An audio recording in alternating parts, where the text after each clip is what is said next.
I think if you were looking to convince someone that didn't watch the Premier League to start watching the Premier League and you decided to do the convincing by showing them this game, uh, the Villa versus Newcastle game, I think the person would never watch the Premier League again.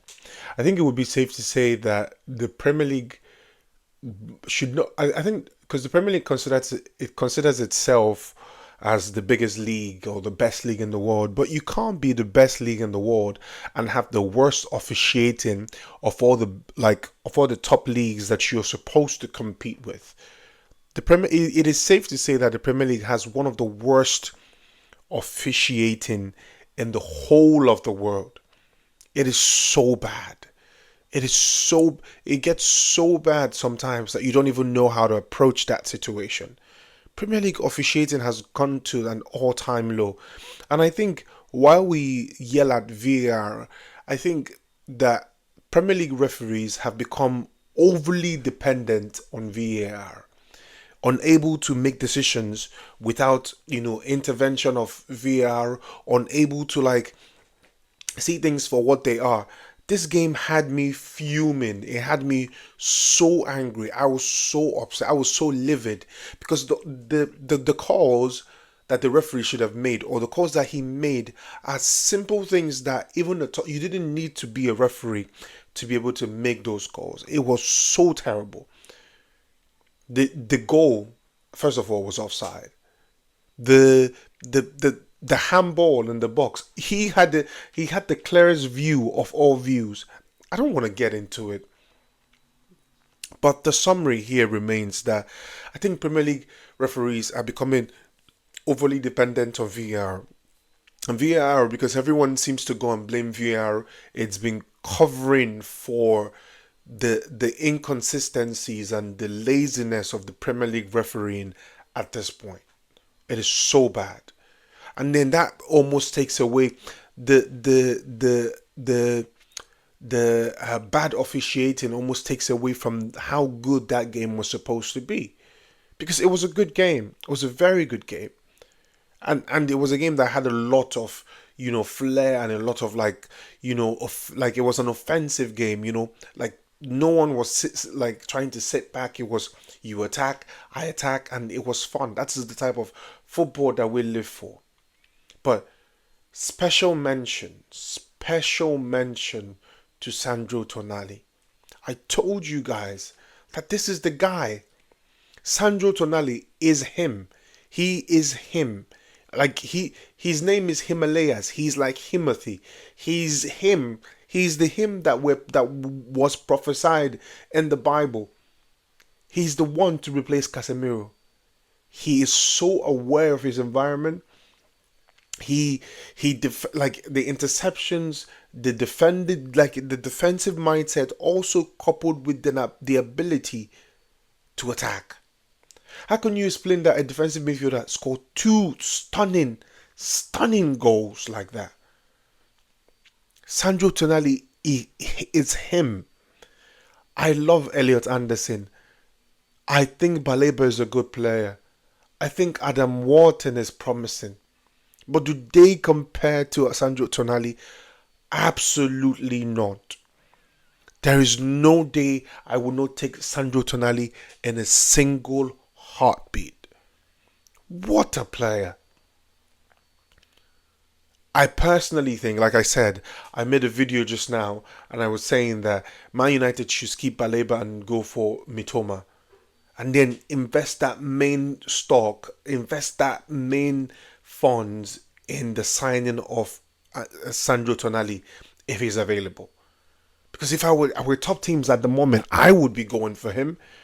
If I was City at the moment, I would be going for Tonali. If I was Liverpool, I would be going for Tonali. If I was Real Madrid at the moment, I would be going for Tonali. Tonali has to be one of the hottest prospects when it comes to the midfield in the Premier League at the moment, hands down. Age-wise, he's in his prime. Football IQ is there. He has the trickery. He has the fearlessness. No one else comes that close to Casemiro and what he offers us than Sandro Tonali at the moment. He's someone you don't need to babysit. He is wonderful to watch. Like I was watching him, and it was like it was like art. I mean, you could tell what he was about to do, but you couldn't, like, there was no way you could fully predict it to stop it because he was too good at what he does. You know, that guy should be the guy. And I know it seems like I'm glazing or I'm singing his praises, but he is that good. I think he takes us to the next level. I think you bring him in to replace Casemiro, he gives you that little bit, just a little bit more. That is my opinion, anyways. Another player that deserves a special mention is Morgan Rodgers. I don't know how a player that tall is that quick and that slick and that good. Morgan Rodgers is phenomenal. He's another player that I would like us to look at, but I know that's not going to be possible because there's no way we're going to be able to pull all that talent in one window. I mean, we are Manchester United, so nothing's impossible, but I highly doubt that we're able to pull that much talent. But Morgan Rodgers, what a player. I mean, he did it to us, like in the first leg against Villa. I think now there's no hiding of the type of player that he is. The quality in that man is outrageous.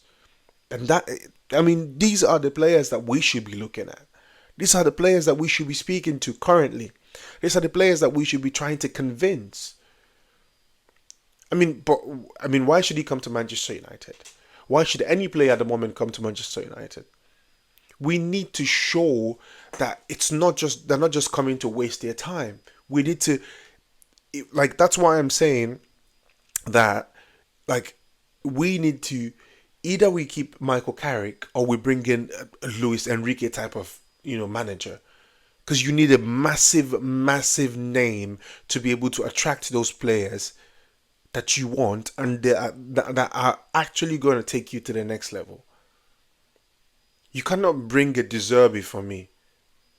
I mean, I like the chaotic nature of De Zerbi, but sometimes it can be too much. And it has proven to be too much. The man seems unstable, and I'm going to be honest with you. I don't want an Irohola. As much as he's good, I'm not trying to patch anything up. I want to challenge for things.